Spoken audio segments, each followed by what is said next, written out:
hockey fans, and welcome to another player biography where we take a look at the career of a given player year by year, month by month, playoff series by playoff series. And today we begin a four-part series and our look at the man known as the Big M, Frank Mahovlich, a star of the original Six era with some good size, great strides in skating, and a fantastic shot. And with the success that lay in front of him came obstacles, such as a tyrant of a coach, a fickle fan base, and his own health. But his heart pumped the blood that he would bleed for the game of hockey, and that's what he felt he was made to do. Francis William Mahovlich was born January 10, 1938 in Timmins, Ontario. His parents had immigrated from Croatia, and in a cold northern Ontario town, developed a love for hockey. He developed his skill in his early teens playing for the Schumacher Lions of the North Ontario Hockey Association. Word got out about this youngster and was scouted by the 6 NHL clubs at the time, but due to being the Ontario resident, the Leafs had the edge in the deal, and they signed him to the said deal at the age of 16 in 1954. He was sent to play for the Toronto St. Michael's Majors and was coached by Toronto Maple Leafs icon Joe Primo. Frank would go on to say that Primo was the best coach he ever had. And clearly he had spent a lot of time on Frank Primo, that is. 88 goals, 74 assists, 162 points, and 105 games spanning from 1954 to 57, including 52 goals and 88 points in 49 games in the 1956-57 season. He was awarded the Red Tilson Trophy as a top player in the OHA, and to this day it is still awarded to the best player in the OHL. And during the 1956-57 season, however, Frank got the call. The Toronto Maple Leafs. For many years, a symbol of excellence. Hey, stop laughing, it's true. And as a matter of fact, when the Leafs won the Stanley Cup in 1951, after Bill Barocco's infamous goal, that was their 9th Stanley Cup. And at that point, the Montreal Canadiens only had 6. However, after Barocco's disappearance, they slipped into mediocrity. Behind the scenes with team kingpin Conn Smythe, things weren't exactly running very smoothly. And while the highly respected King Clancy managed to coach the teams into the playoffs a few times, these Leafs teams were very mediocre. In the 1956-57 season, however, the Leafs had a new head coach in Howie Meeker, who had a brief yet pretty successful career playing with the Leafs. And they were not doing good. Their hopes of making the playoffs were barely alive. The Leafs had 57 points compared to the Rangers' 63. The Leafs had 3 games left, the Rangers had 2. And if the Rangers lose their last 2 games, and the Leafs can get on a hot streak by some miracle, they could make the playoffs. This team did have talent, no question. They had some fine young players such as George Armstrong, a hardworking winger who displayed leadership skills, Dick Duff, a 20-year-old winger who was once deemed too small for the NHL, just ferocious out there on the ice, Bob Pulford, an old pulley, a man who could do it all and was a tremendous two-way forward at this time. Was at the age of 21. He could use him in almost any situation. And then there was Todd Sloan, a highly skilled forward, not afraid to get gritty. Ron Stewart, speedy winger who could burst out at any time. Rudy Miguel, a speedy little guy, 5'6", played with a lot of heart. Billy Harris, a good centerman in the faceoff circle. Reliable goal scorer Sid Smith was a key asset. And of course, we can forget one of the biggest Leaf icons in the history of the franchise, Ted Teeter Kennedy. However, their fearless leader was on his final legs, and on defense they were led by the always fresh, always ready Tim Horton. Also Mark Rayome, Jim Morrison, Al McNeil, and a hard-nosed youngster by the name of Bob Bond. Their goaltender was rookie Ed Chadwick, who had a great deal of success in the AHL. And for those final 3 games of the season, Frank Mahovlich would wear a Leafs sweater. And on March 20th, 1957 was the first day he donned said sweater, and indeed it was at the famed Maple Leaf Gardens against the defending Stanley Cup champion Montreal Canadiens. Frank would be sharing the ice with the likes of Jean Beliveau, the Rocket, the Pocket Rocket, Boom Boom, Dickie Moore, Doug Harvey, and attempting to score on the great Jacques Plante. Frank registered a few shots, but in his first game, the Leafs would lose 2-1 after Jeffrey Hunt scored with 30 seconds left to play. On March 23rd, he played against Gordy, Kelly, Normie, Alex, and the Red Wings, receiving a tripping penalty and not much else in a 5-3 loss. But on March 24th at the Olympia, again against the Red Wings, 13:26 into the first period, on the power play, Rayome and Sloan helped set up Frank Mahovlich for the first goal of his career, scored another than the man who would later be called Mr. Goalie, Glenn Hall. But that would be the only goal the Leafs scored that game, and they lose 4-1, missing the playoffs. Well, he only played 3 games, but he got his first goal. Frank Mahovlich, at the very least, got in some preparation in the course of being a full-time NHL player. And indeed, Frank Mahovlich got his first taste of NHL action and gave a sneak peek to fans what was expected in Toronto. Frank showed fire in his first few games, despite not being able to help the Leafs get into the playoffs, but his first career goal was against a great goaltender, and he punched his ticket to be with the team. But the season was more about this time at St. Michael's. Again, 52 goals, 36 assists, 88 points in 49 games, winning the Red Tilson Trophy, the most outstanding player in the OHA. the Big M was ready for the big time.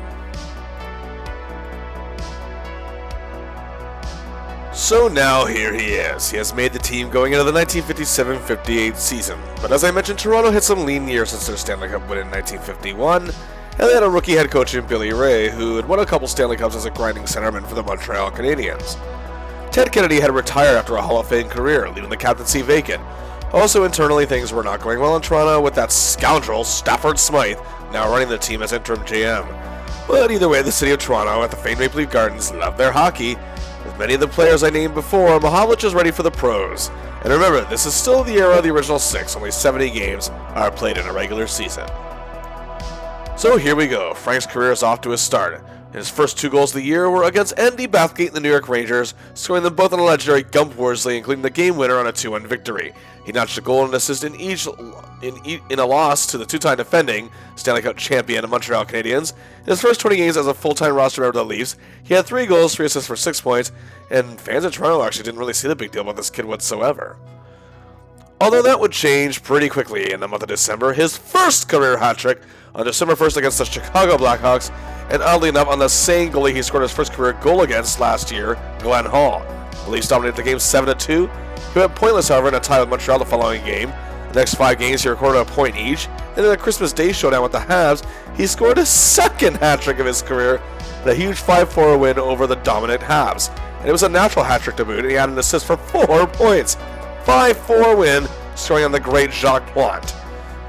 The very next game, Frank stayed hot, notching 2 assists against the Rangers, 12 goals, 4 assists, 16 points in 12 games in the usually venomous Toronto sports media, yes, even back then, praised Frank for his play, as he was stealing headlines in the newspapers. He was giving Leaf fans something to cheer about even more, as the team was showing vast improvement. Frank cooled down, however, statistically in January as the Leafs began to fall apart again, but still was getting praise from members of the media for his hustle and hard work. He recorded 2 goals and 4 assists for 6 points in 13 games. He recorded another 6 points, this time in 10 games, however, in February, highlighted by a couple of good performances. First, a goal and a helper against the Red Wings in a tough loss on February 15th. However, a week later on the 22nd, he scored 2 goals, power play marker, and an empty netter in a 3-1 win over the Blackhawks. It was his 20th goal of the season. Not bad at all for a rookie back then. The month of March, however, was not good at all for Frank or the Leafs. They won 2 out of 14 games, and he only had 2 assists an entire span. The Leafs missed the playoffs with a 21-38-11 record. Good enough for dead last. Frank, however, finished his impressive rookie season with 20 goals and 16 assists for 36 points in 67 games. It was tied for second on that team with Brian Cullen in goals scored. Frank primarily worked on a line with Billy Harris as a center and Ron Stewart on the opposite wing, as Harris assists on 8 of Frank's goals, just 2 shy of half, and they collaborated on 6 of Frank's 16 assists. Although, out of his 16 assists, he spread the wealth out pretty far, 9 different players, but Stewart benefited the most with 3 of them. And Frank was also shifted at times with Armstrong, Duff, and Pulford, which saw some results. And when it came time to determine who was the Rookie of the Year in the NHL, and who would receive the Calder Trophy, well...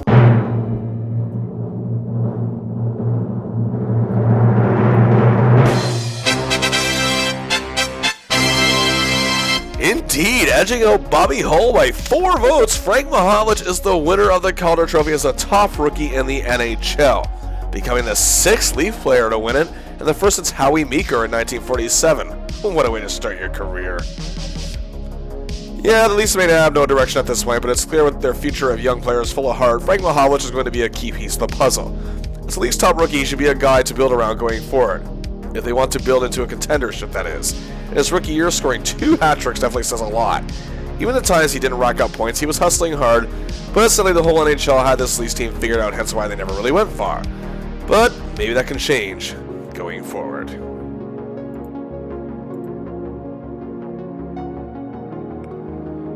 And of course, in pro sports, after a highly successful rookie season, you do everything you can to avoid the dreaded sophomore jinx. And Frank is the type of player to not let that sort of thing stand in his way, even when you're under the microscope and watchful eye of the Toronto sports media and public, which even back then, like I said, could be ruthless.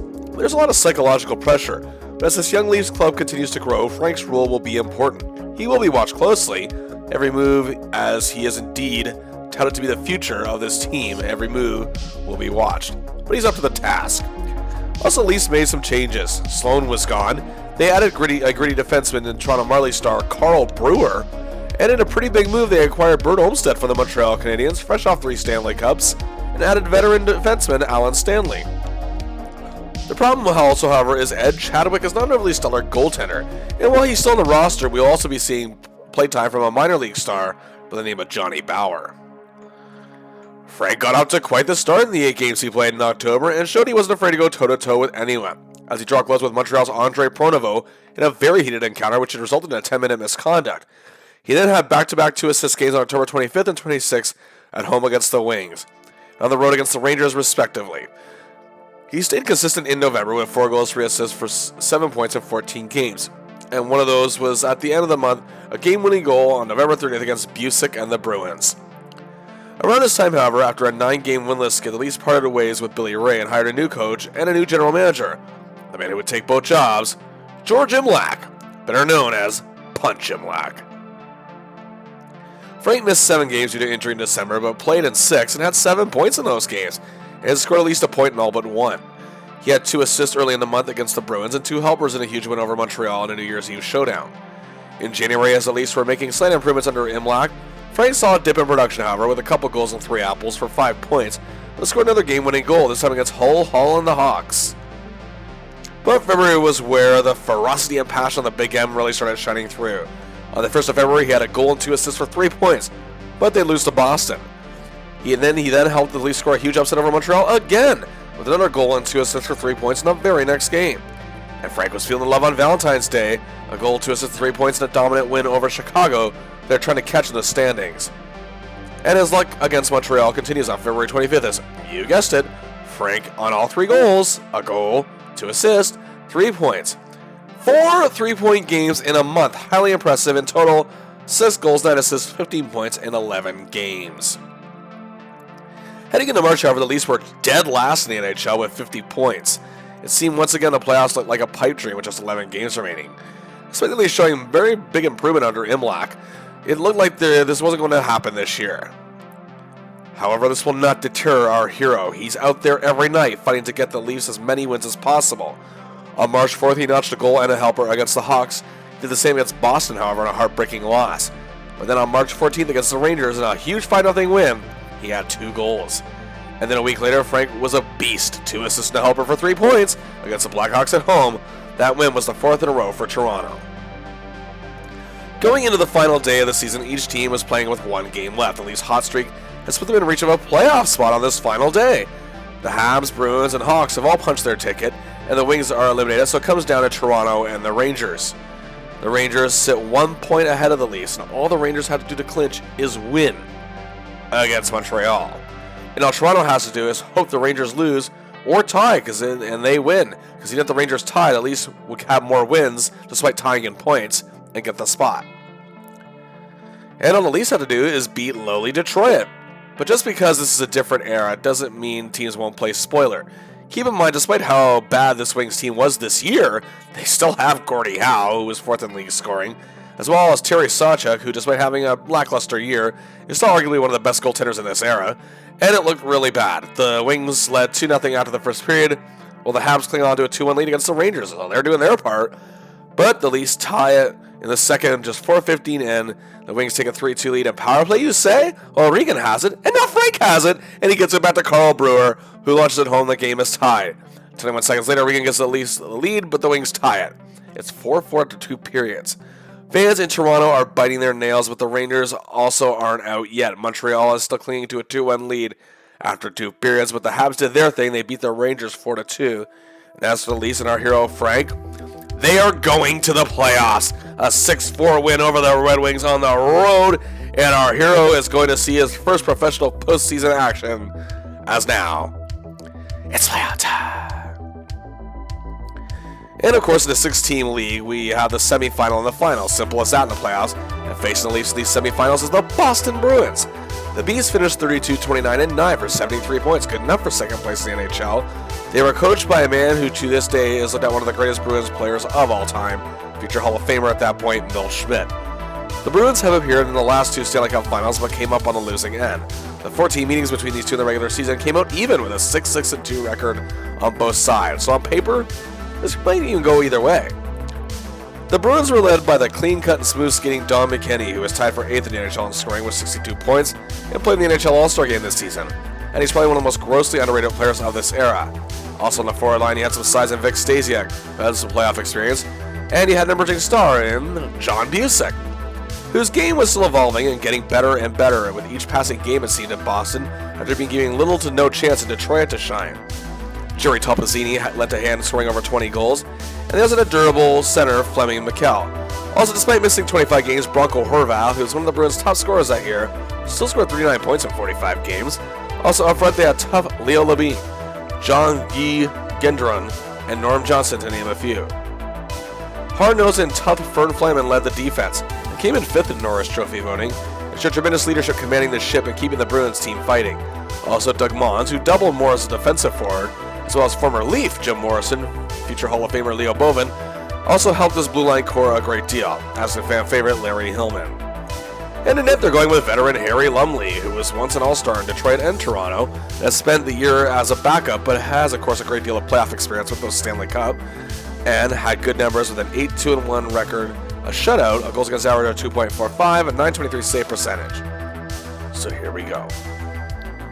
Game 1, Boston Gardens, the Leafs are humiliated and Frank does not play a good game, but Bauer is lit up and the Bruins win 5-1. Lumley is a wall in net. Game 2, 2 goals by McKell gave the Bruins a 2-0 lead. By the end of the second period, the Leafs tied at 2-2. Frank plays a bit better. Lumley, again, great in net. And the Bruins, however, end up scoring 2 in the third, making it 4-2, taking a 2-0 series lead. The Leafs' chances are not looking good. Game 3 of the series shifts to Maple Leaf Gardens in Toronto, and the Leafs were starting to come alive in this game. Frank was hustling harder than he ever has. We're going to see the Leafs don't get on the verge of being swept. Stasiak scored an early power play goal for Boston, but Toronto tied it thanks to Pulford late in the first. The Bruins, however, held a 2-1 lead as time was winding down in the third period. But with 2:52 remaining, Eamon tied it for the Leafs, and we're going to overtime. Fans are on the edge of their seat, and 5:02 in the extra frame as Mahovlich has the punt to begin to play. Harris takes it. They set up Jerry Eamon for the game-winning goal. He scores. The Leafs take a thrilling Game 3, and our hero assists on the big winner. They're still in this thing. Game 4, Leaf fans are psyched in the hopes of tying this series, and our hero sets the tone as on the power play. Frank has control and sets up Eamon for a goal.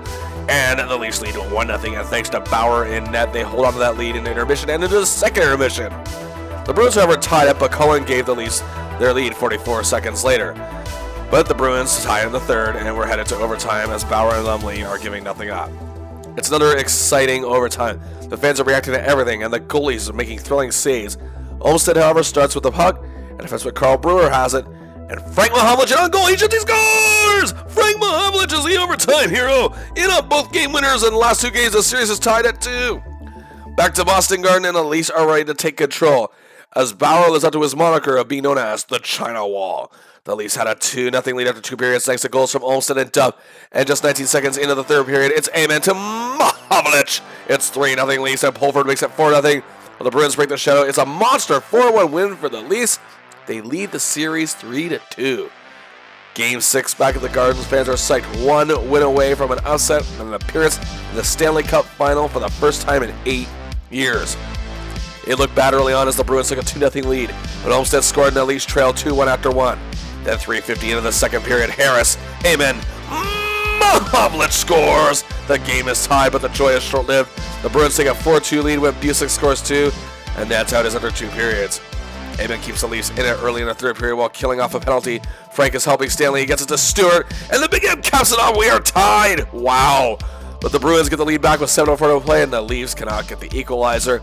Despite a great game from our hero, we are headed to the 7th and deciding game.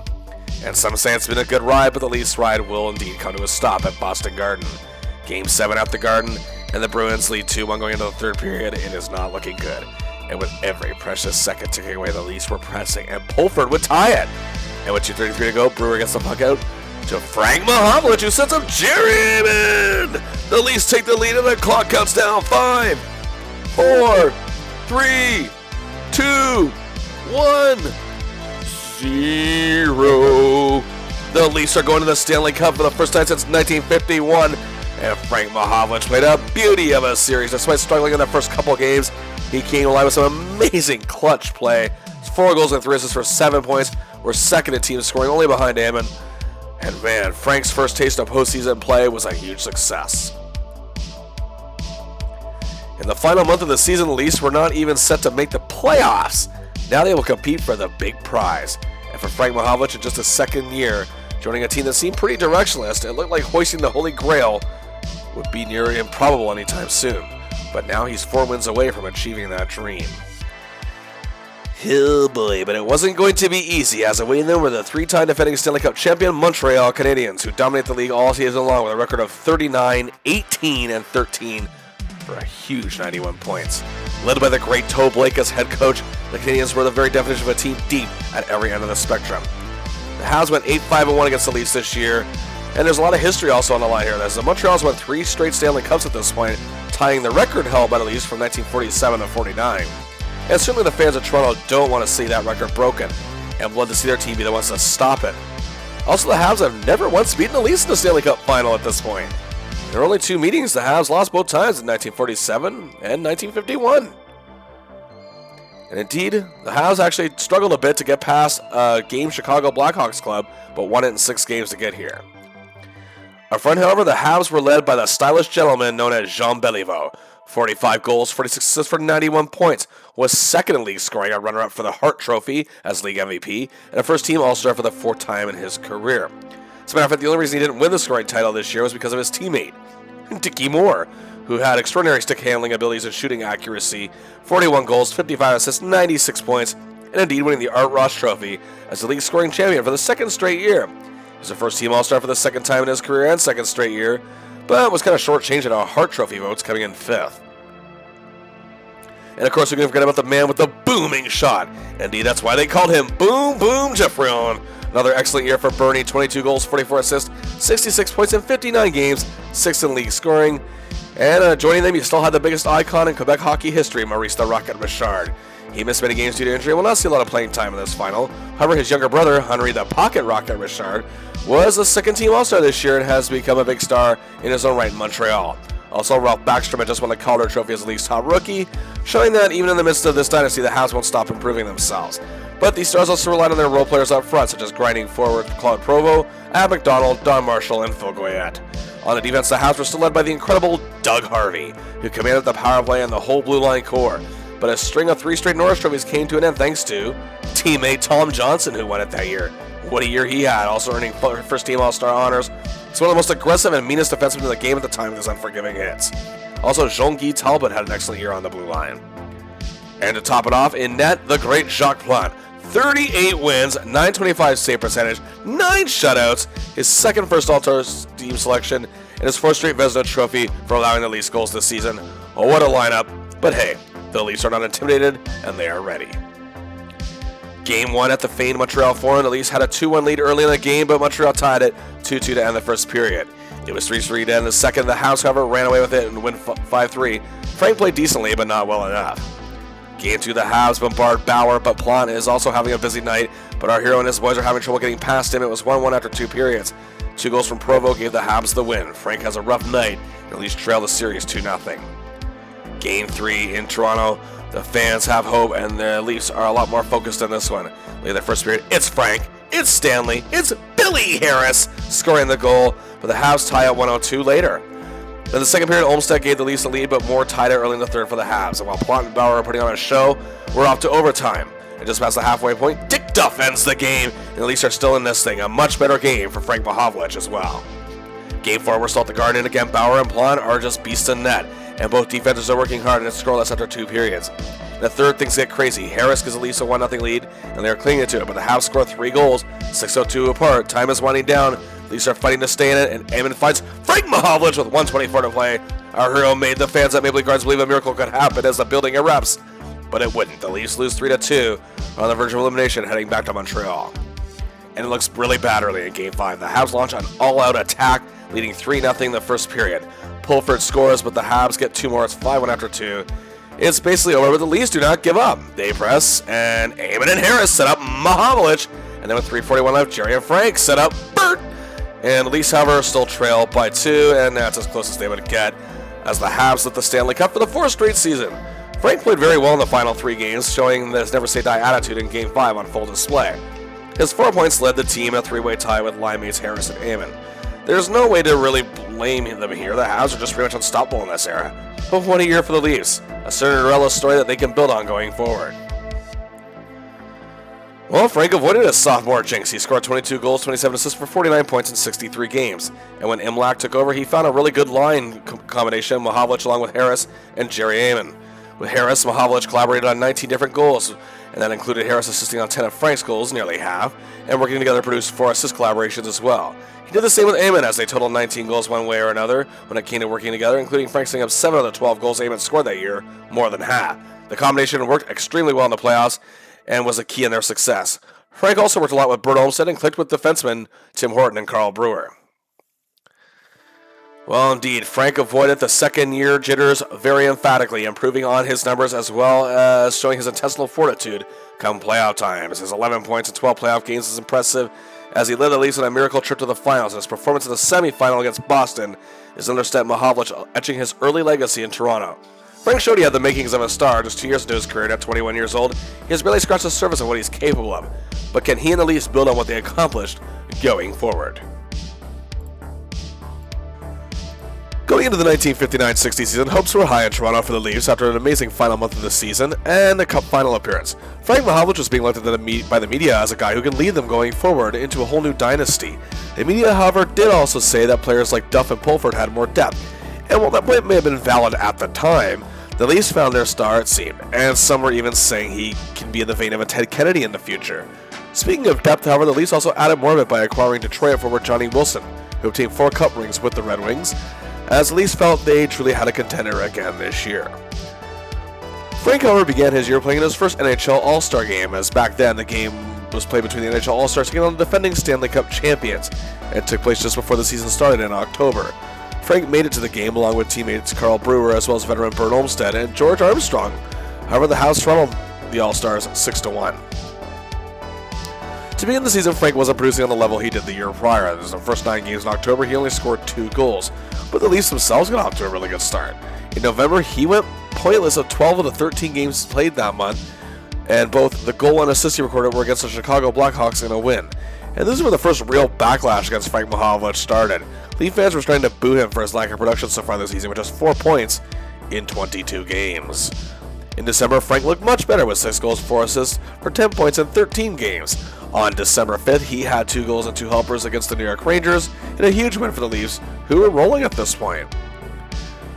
Frank had a pretty good January with 4 goals and 3 assists for 7 points in 13 games and played a monster of a game in a 3-1 win over the Red Wings, in on all 3 goals, 2 goals and an apple on January 6th. The Leafs were slipping a bit, yet panic was unnecessary. Frank, however, was extremely productive in February, a goal and an assist in a thrash against the Red Wings on February 13th. A week later, 2 assists in a win over the Hawks, and actually had a 6-game point streak. Overall, 2 goals, 8 assists for 10 points in 13 games. Frank, for that final 9 games of the season, had 8 points, which included an assist in a dominant win over the Habs, the Leafs sending a message. They finished an excellent 35, 26, and 9 for 79 points, 10 points ahead of the third-place Chicago.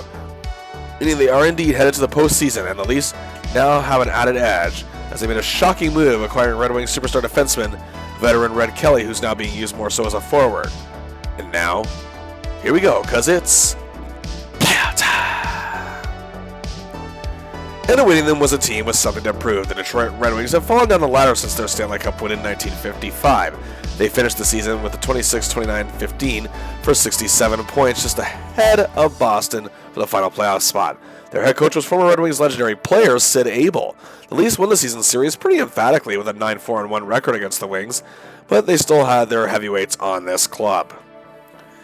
Every conversation about the Red Wings in this era starts with Mr. Hockey, Gordie Howe.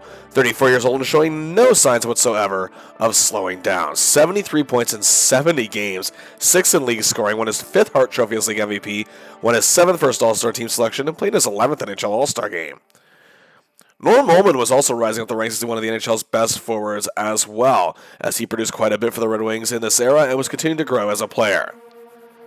Alex Delvecchio, who that year played in his 7th NHL All-Star game, provides both depth and scoring up front, and could also play the wing.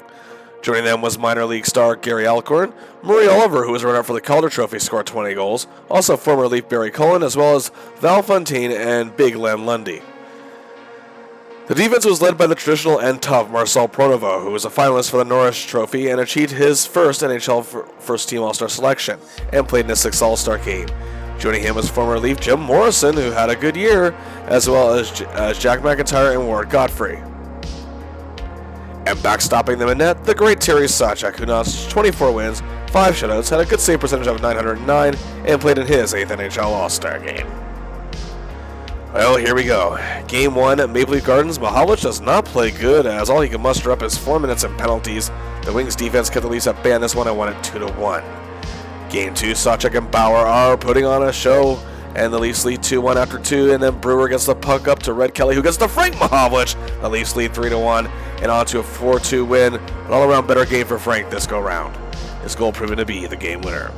Game 3, we shifted to Detroit Olympia with the series tied 1-1. The Wings lead 2-0 after 1, but Kelly, Duff, and Pulford made it 3-2 for the Leafs in the second and lead 4-3 after 2. The Wings tied it in the third, and we're out to overtime. Bauer and Sachek, however, are not going to make it easy for anyone, and Olympia is on the edge of their seats as 1 overtime becomes 2. And it's more of the same. Big chances, and the puck hasn't crossed any goal lines. The fans are holding their breath. Now we're off the triple OT as Red Kelly perfectly sets up Frank Mahovlich. Our hero is the hero in this one. The Leafs take a 2-1 series lead as Frank channels his clutch heroics from last year's playoffs. And Frank's hot temper was getting the best of him with a bad high sticking penalty that resulted in a 10-game misconduct hour to start Game 4. Bauer is incredible, and the Wings defense is giving Sachek some breathing room, and it's tied 1-1 after regulation. There will be no marathon as Stewart takes a dumb penalty 8 seconds into the first overtime, and the Wings win it. The series is tied 2-2 as we head to Toronto. Game 5 back at Maple Leaf Gardens. The Leafs take a 2-0 lead down the first period, but the Wings tie in the second, but the Leafs lead 3-2 after 2. In the third period, the Big M gets it to Wilson, who sets up Red Kelly for the goal. The Leafs take a 4-2 lead and ultimately win 5-4 and are just 1 win away from reaching the Stanley Cup final for a second straight year. Game 6 back in Detroit, the Wings lead 2-1 after 2 periods, desperately trying to force a Game 7. Pulford tied the game 37 seconds into the third period, and just over 2 minutes later, it's Wilson, it's Red, it's Frank, making it 3-2 Toronto. Duff extended the lead to 4-2 with 2:54 left to play, and here we go, the clock counts down. 5, 4, 3, 2, 1, 0. The Toronto Maple Leafs are going back to the Stanley Cup Finals. Frank Mahovlich, 3 goals.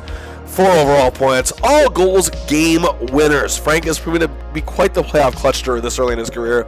His legendary OT winner in Game 3 was talked about for many years in Toronto, and now at 22 years old, has yet another chance at the Golden Holy Grail. So here we go again. The Leafs went from a miracle story last year to a tried and true contender this year. Another chance to make it count, that big dance. Oh boy, indeed it's the team that ended their Cinderella story last year, the 4th-time defending Stanley Cup champion Montreal Canadiens. This year the Habs finished 40, 18, and 12, 92 points. So the Leafs went 3-10-1 against the Habs this year, so it's not looking promising. And the Habs breezed through the Blackhawks in 4 straight to get here. And the gang is all here once again. Beliveau, despite missing 10 games, was tied for 3rd in league scoring and a first-team All-Star. Henry Richard finished tied for 5th in scoring with his 73 points and got some votes for the Lady Byng Trophy as well. His older brother, the icon Maurice "The Rocket" Richard, is playing in his final season. So he is still seen as their inspirational leader and definitely wants one more for the road. Doug Harvey still leading that defense and regained his Norris Trophy once again to be the 5th of his career and garnering his 8th first All-Star team selection. And of course, in net, a masked Jacques Plante, as this is the year where he'd be the first NHL goaltender to permanently don a goalie mask. He achieved 40 wins, had great stats through and through, and earned his 5 straight Vezina Trophy. Once again, allowing the fewest goals. Can our hero lead the Leafs to victory over this strong Habs team? Either way, here we go. Game 1 at the famed Forum, and the Habs wasted no time taking Bauer apart. It's 3-0 for them after the first period. The Leafs get 2 back, but Henry Richard puts the Habs up 4-2, and that's how it would stay. Frank had 4 shots on goal, but was not able to solve Plante. Game 2 looked bad again. The Habs led 2-0 after, but the Leafs closed the gap to a goal. It was 2-1 after 1 and 2. And 3, the Habs hung on to the lead thanks to Plante. The Leafs are down 2-0 in these finals. Frank manages a couple more shots, but not much else. Game 3, we go to the Gardens, and the fans still believe in the team is a mess, and Plante is a wall. Frank managed to, again, shoot on him 5 times, and 5 times he was turned away. The Habs win at 5-2 on the strength of Plante, Henry Richard, as well as Phil Goyette, and the Leafs are on the verge of being swept. Game 4, Frank gets 4 more shots on goal, and Plante stops them all, as well as the under 26 the Leafs would throw at him for a 30-save shutout. The Habs win their 5th straight Stanley Cup. The Leafs were held to 5 goals this entire series, as every big gun was shut down and disarmed, either by Plante or the defense, and that includes Frank Mahovlich, I'm afraid. Despite scoring no points and being an unofficial -3, he was far from the worst in this series. Pulford was actually pretty abysmal, as was the whole Leafs defense. Frank Mahovlich had 18 goals and 21 assists for 39 points while playing in all 70 games for the Leafs in the 59-60 season. And once again, it was Eamon and Harris he was lined up with more often than not. And with Harris, they collaborated on 15 goals together, including Harris tying the most players Frank assisted to all year with 4, along with Eamon and new acquisition Red Kelly. He and Eamon collaborated for 14 goals in total, with Eamon assisting on 10 of Frank's 18 goals, just above half. The Big M worked with the big double-double, Tim Horton, as they collaborated on 4 assists together. However, late in the season worked very well with Red Kelly when he was acquired in the trade, and they really clicked well during the semifinal series against Detroit. Me thinks something special could be brewing. It was career lows across the board for Frank all year. Starting out badly, he picked things up tremendously as the season went on, but still had hot and cold periods once again. He was scapegoated by the media for the Leafs' poor play in the finals, despite not being near as bad as many of his teammates. But it's official, he's now the whipping boy in the press as well as by some fans. But be that as it may, his play in that semifinal series against Detroit with 3 game winners, including the big Triple OT winner, was incredible, and he played in his first NHL All-Star game to boot. However, Frank did have quite a few defenders out there, pointing out his skills aren't being utilized as well as they could, and isn't being lined up with the right guys. Hopefully Punch Imlach will notice this. Frank was about to enter the 1960-61 season with a lot of uncertainty surrounding him in the way that he was perceived by the public. He was seen as the future of the team at first. Now, many feel he's just not a utility guy that might score somewhere 20 goals. But he's also become a target of vicious sports media and frustrated fans, despite losing the Stanley Cup twice in a row, which I must point out happened quite a bit in the original 6 era with any team. The Leafs were seen as a tried and true contender. They added a couple youngsters to the team. Right winger Bob Nevin coming off a fantastic season with the Rochester Americans in the AHL, and someone from Frank alma mater in Toronto, the Toronto St. Michael's Majors, was joining the team, 20-year-old Dave Keon. And indeed, Imlach felt that Frank could be better used in terms of his role in the team, and at least would still hang on to Billy Harris, but Eamon would be gone not too far into the season. Red Kelly would move into the center position, while young Bob Nevin would be put on the right wing, and he had a pretty good-looking line on paper. Little did anyone know what Frank would accomplish this season. First to begin the season, however, Frank played in the NHL All-Star game for the 2nd straight year. While Bob Pulford makes his first appearance, Alan Stanley, the man who has taken full control of the Leafs defense at this point, making his 3rd, while Frank's new line mate Red Kelly, who made 9 appearances with the Red Wings, makes his 10th overall and 1st as a Leaf. After a scoreless first period, 40 seconds into the second, Red Kelly got things going along with Pierre Pilote and Frank Mahovlich, his first All-Star game goal. The NHL All-Stars would go on to edge out the Montreal Canadiens 2-1. It wasn't looking good early on at all for the Leafs. They went winless in 5 games, and Frank only registered a goal. But then on October 16th game against the New York Rangers on the road, with the Leafs leading 1-0 in the first, Frank takes a loose puck and goes in alone on Gump Worsley and scores. A great play to make it 2-0. The Leafs lead 4-1 after 2 periods, and it was 5-2 in the third, and Frank steals the puck and goes in on Worsley again. What a goal! 6-2 Leaf. They go on to win 7-2. Frank, along with Regan and Stewart, who each had 2 goals, were named the game's 3 stars. Though Frank's individual efforts gave him the edge in receiving the first star of the game, at least emphatically on their winless streak, Frank would garner an assist over the Habs the next game in a 3-1 win. They would then split a home-and-home series with the Red Wings with a loss and a win, Frank getting an assist in the latter. Then came October 29th in a game against the Chicago Blackhawks at home. The Hawks only lost once so far this season. The Leafs were giving Glenn Hall no breaks in net. Leading 1-0 early in the game, Nevin sends in Mahovlich for a goal. The Leafs lead 2-0. Later on in the period, with Bond getting it out of the zone to Red Kelly, who slides to Frank Mahovlich. It's a goal, his 2nd of the game, 3-0 Leafs. They lead 4-1 after 1 and 5-2 in the second period. On a power play being controlled by Olmstead, Frank finds himself in the right spot. Burke finds him. Hat trick for Frank Mahovlich, the 3rd hat trick of his career, his first in nearly 3 years. He is named the first star of the game again. The Maple Leafs fans give him a huge ovation when it's announced. He looks back in the good graces in the city of Toronto. And with the game being broadcast on Hockey Night in Canada, Frank starred on the big stage. The very next game, Frank would score the winning goal against the Rangers in a 3-1 win. And he had 7 goals, 2 assists for 9 points, 11 games in October overall. And Frank continues with his best start of his career thus far with 9 goals, 4 assists for 13 points in 11 games, and an unofficial +6 for November. Clearly the shake-up Imlach made to his lines is working. 4 goals! His second hat-trick of the year and another dominant win over the Rangers, making backup goalie Jack McCartan wish he was back in the minors. Yeah, he had back-to-back games with a goal and an assist with wins over Chicago and Boston, as Leafs added more toughness to the team by acquiring Rangers fan favorite Eddie Shack. November 20th against the lowly Bruins, he notched 2 goals, and about a week later notched 2 assists in a tie with a resurgent-looking Red Wings team. December was about to get crazy. He began the month with a goal and a helper over the Habs and the loss, and then a 2-goal game in a win over the Rangers, including the game winner. He scores 2 against the Boston Bruins in another win, and piles up another game winner, giving him 6 points in 3 games, literally averaging 2 a game. He garnered an apple in a loss to the Habs, but then had a goal and a win over the Hawks. And then in the very next game in Chicago on December 11th, Frank scored the only goal of the first period, assisted by former permanent line mate, that is, Billy Harris, and giving him 23 on the year, a new career high, beating his second season. Leafs went up 2-0 when Tim Horton sent in the big M on a goal, Frank's second of the night. Then Leafs led 3-1 after 2, and then on the power play, Harris to Nevin to Mahovlich, another hat-trick, his 3rd of the year, 5th of his career. The man is burning! Oh, but he wasn't done. Red to Bob to Frank, 4 goals, our hero putting on a show, but he still wasn't done. Power play late in the game to stick the final dagger into the Blackhawks as Frank gets to Red, who gets to Olstead, his 5th point of the night, a truly remarkable career night for Frank Mahovlich. He followed that great performance up with a goal and an assist over the Canadiens in a win this time. Scored a goal to tie the Bruins, had a goal and a helper over the Rangers in another game winner, had a goal and a tie against Detroit, reaching 30 goals for the first time ever in his career in a single season. And then had a goal and an assist over Boston, a 10-game point streak for Frank, 15 goals, 6 assists, 21 points, 10 games. He would go scoreless in the next 2, but he had more to offer in the new year. And indeed, in January, 9 goals, 7 assists, 16 points on the first day of 1961.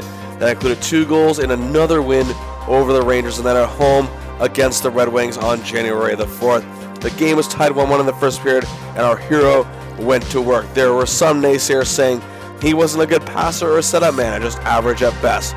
Well, to break the tie, he set up a perfect power play goal for Red Kelly. Then later in the period, he perfectly set up Nevin for an extra man marker. And then, with 40 seconds left in the period, set up Red on an even strength effort, 3 assists in 1 period, and the Leafs led 4-1. In the second period, power play. The Big M to Big Bert to Big Bob. It's a goal, and Frank has his 4th assist of the game. The Leafs lead was cut to 5-3 in the third. Then it's Red, it's Bob, it's Frank scoring the goal, his 5th point of the night. He is named first star of the game, and the Toronto fans are showing unanimous love for their hero. Frank continued to play well, scoring a game winner against Boston, and later in the month, scoring 2 goals in a win, including another game winner against the Montreal Canadiens. When February started, so did MVP talk for the Big M, as only 2 Leafs, Babe Pratt in 1944 and Ted Kennedy in 1955, have won the award. Frank scored 5 goals, 11 assists for 16 points in 12 games, and an unofficial +6. It was now the first Leaf to reach 40 goals in a season, setting another team record and another monster game of 5 points, this time against Boston, assisting on goals for Kelly, Nevin, Olmstead, and Stewart, and notching a goal himself. He's just spreading it out there. Leaf fans give him a rousing ovation when, you guessed it, named first star of the game. With 1 month to go, Frank Mahovlich had 45 goals, 30 assists for 75 points, and was tied for overall points for second with Jean Beliveau of the Montreal Canadiens, and was 7 behind star Bernie Boom Boom Geoffrion. Leaf fans believed he could do it, as no Leafs player has ever won the Art Ross Trophy for the league's scoring title in NHL history. There was 8 games to go, and with the stretch of games Frank had multiple times this season, it is reachable, but that wasn't the only thing he was chasing. Only 1 player in NHL history as of the 1960-61 season had ever scored 50 goals. Hard to imagine now. Maurice the Rocket Richard did it in 1944-45, and the record still stood for all these years. This was a big headline grabbing attention in Toronto. How sweet it would be for a Maple Leafs player to beat the record and break the one of a Habs legend. He is leading the NHL, Frank that is, with 45 goals this season, heading into the final 8 games, and the Leaf fans are rallying behind him and believe he can do it. And it looked like he was going to get there. A goal against the Habs, and then a goal and 2 assists against the Rangers, including a great solo effort in the game winner with 3:17 to play, breaking the tie, and the coverage in the media picked up more steam. 6 games to go, 3 goals away from tying the record and 4 from breaking it. However, after going pointless in a game against Chicago, he returned to Toronto. The reception for our hero wasn't overly welcoming in a home game against the Hawks, which at least would tie. Frank would only get an assist, and hey, look at that, the fans are turning against him, and the media wasn't too far behind. 2 road games that is, and a win against Boston saw him notch an assist. A loss against the Habs saw him go pointless. When he returned to Toronto, the reception, well, wasn't very welcoming. And it didn't seem to matter that he scored a goal and 2 helpers for 3 points to beat Boston. He'd already lost his chance at the scoring title. And with 1 game to go, it still seemed he could still reach the record with a big game, but Frank would go pointless in the final game of the season against the New York Rangers, and the Toronto sports media insinuated they were let down by this. Yes, despite having an MVP caliber season, despite showing how much heart he really has, and truly emerging as a star he was expected to be, despite breaking franchise records for goals and points, the fickle fans and the double standard of the Toronto media turned against him. And to rub salt in the wound, Bernie Geoffrion reached 50 goals, tying his former teammate for the record. But I'm not letting Montreal fans off easy in this one, but in the same vein, they turned against him for even daring to tie the Rockets' record. But none of that mattered now. Either way, the Leafs finished with a great year. 39, 19, and 12 for a franchise best 90 points. One of the best seasons in team history, of course. Just 2 points behind the Habs, finishing in second place. And now, it's playoff time. And once again, it is the Detroit Red Wings, who looked to be off to a great start and had another season that was meh. They finished with a record of 25, 29, and 16 for 66 points, clinching the 4th and final playoff spot, but finished well ahead of 5th place New York. They were still coached by Sid Abel, and at least went 7-2-5 against the Red Wings. Definitely seem to have their number more often than not. And their core superstars are still very much intact. Gordie Howe, another great year, 2nd team All-Star, finals for the Hart Trophy as league MVP, and a 72 points for 5th best in the league. Norm Ullman's 70 points was tied for 6th best in the league. He was a finalist for the Lady Byng Trophy. First runner-up, as a matter of fact. Alex Del Vecchio's 62 points put him in the top 10 in scoring at number 10. Marcel Pronovo was a runner-up for the Norris Trophy this year. He's the league's top defensive, but got his 2nd straight first All-Star team selection. And Terry Sawchuk didn't have the best year with an 11, 17, and 8 record, a goals against average above 3, and a save percentage under 900. As a matter of fact, Hank Bass and the team's backup had a much better season, but Terry has playoff experience and gets the call. The Leafs look like they are gearing up for their 3rd straight finals appearance. Game 1 at Maple Leaf Gardens, and here we go. The Leafs, however, are without both Red Kelly up front and Johnny Bauer in net. Cesar Maniago takes Bauer's spot. The Wings lead 1-0 after 1. Nevin tied the game. It was 1-1 after 2, and then 2-2 after regulation. Off to OT we go. Frank gets some chances but can't capitalize. We go to double OT, and Armstrong is the hero as the Leafs take Game 1. Game 2, after a scoreless first period, Harris finally gets things going, but the Wings take a 2-1 lead after 2. Then it's 4-1 midway through the third, and Frank being put with a different line as Armstrong gets it to Keon, who gets to Mahovlich, but it's too late. The Leafs lose 4-2. The series is tied, heading to Detroit. Game 3, Bauer is back in net for the Leafs, and he played very well, but Sawchuk plays better and does not allow a single goal. The Leafs lose 2-0, and find themselves down the series 2-1. Frank only had a shot on goal, and again gets called out by many. Game 4, Red Kelly is back, and it looks good early as our hero goes to work on a power play. Frank surveys the situation, finds Olmstead, who scores. The Leafs draw first blood, and that's as good as it would get. Sawchuk was channeling his old 1952 self and stopped everything. The Leafs lose 4-1 and are on their verge of elimination. What is happening here? Game 5, back in Toronto, the Boo Birds are flying towards our hero. He makes very little impact in this one. Mind you, the rest of the team didn't really either. The Wings take a 3-0 lead in the second period. Kelly keeps the Leafs in the game. And with 6:09 left, Keon scored. The gap is cut to 3-2.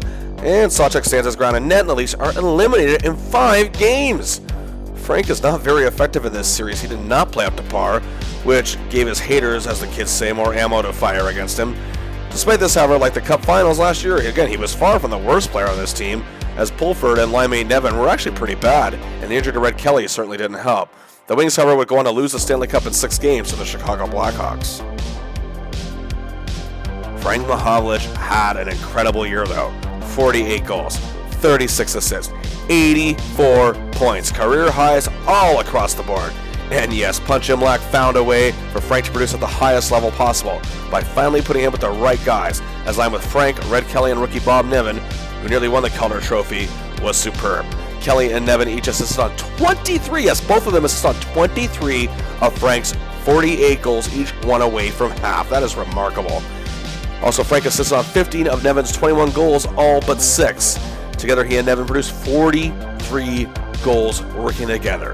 And he collaborated on 11 assists with Kelly, allowing them to Niven, and together he and Kelly teamed up to produce 43 goals as well. We have a winning line here. Frank was also shifted often with Bert Olmsted, and they played very well together, and he still worked a bit with former line mate Billy Harris, and they still had chemistry. And Frank Mahovlich finished third in the league in scoring, finishing in the top 10 for the first time in his entire career so far in 4 seasons. His 84 points was only behind Beliveau at 90, and Geoffrion took the title with 95. What a year, though. And now he's among players who have already carved out superstar reputations for themselves, certainly sending a message that this 23-year-old, who is the youngest on this list, I might add, will be a star among them as well. Frank led the league with even strength goals at 41, meaning all but 7 were with all players on the ice. And it was 7 ahead of second place Bernie Geoffrion on that mark. And you're likely wondering, since Frank came in the clutch a lot this season, well... Yep, third in game-winning goals with 10 in total, only barely behind Beliveau and Geoffrion, who had 11 and 12 respectively. And either way, Frank knew how to score when it mattered most. He was also finished 10th in the NHL in the unofficial plus-minus rankings, as that stat was not an official NHL stat at this point, and tied Geoffrion with the most hat-tricks of the season with 3. Frank was one of only 5 players to get votes for the Hart Trophy as a league MVP this season, but he missed out on being a finalist, coming out on 4th. Garnering 41 votes, teammate and goaltender Johnny Bauer actually came in second in voting. However, Frank did achieve a very well-deserved honor, his first year-end All-Star team selection, being named a first-team All-Star in recognition of his banner year, and joining teammate Johnny Bauer, who was also his first selection. Despite the flip-flopping of the community around him, Frank Mahovlich had a year many would only dream of having. Franchise record for goals and points leading the league in even strength goals, 7 power play goals actually tied him for 7th in the league, 3rd in game winners, 3rd in scoring, first team All-Star, votes for the Hart Trophy, his 3 hat-tricks tied for the league lead, was 10th in unofficial plus-minus, and led the Leafs to one of their best regular seasons in history. But the playoff disappointment no doubt is eating at him, and the team is ready to regroup.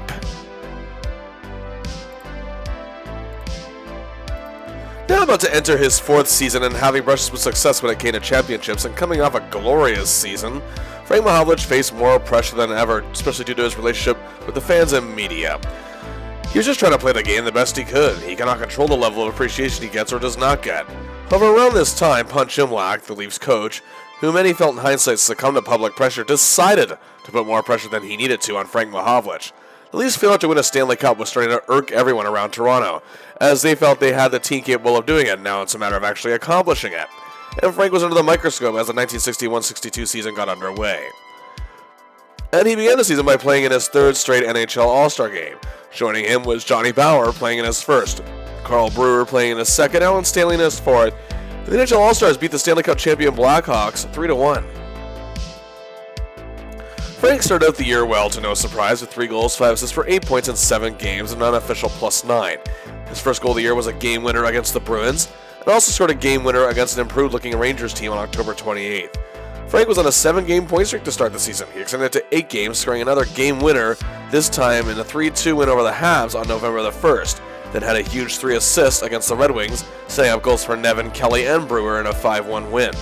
The clutch play kept on coming, and Frank had 7 goals, 5 assists for 12 points in 15 games for November, and some dare said he was going to get to a slow start. Right. Well, there's only one way to shut them up, is to simply even play greater. 5 goals, 9 assists for 14 points in 12 games. A goal and an assist over the Hawks in a win. Then in a 9-2 thrashing over a pathetic Bruins team, he had a huge 4 assists, helping out line mate Niven for 2 of them. Frank was named one of the game's 3 stars, and that went home, and hey, they loved him again. The very next game at Madison Square Garden, Frank had a goal and a helper win a win over the Rangers, and did the same in a Festivus loss, however, to the Bruins. The Leafs, however, were looking sharp heading into the new year.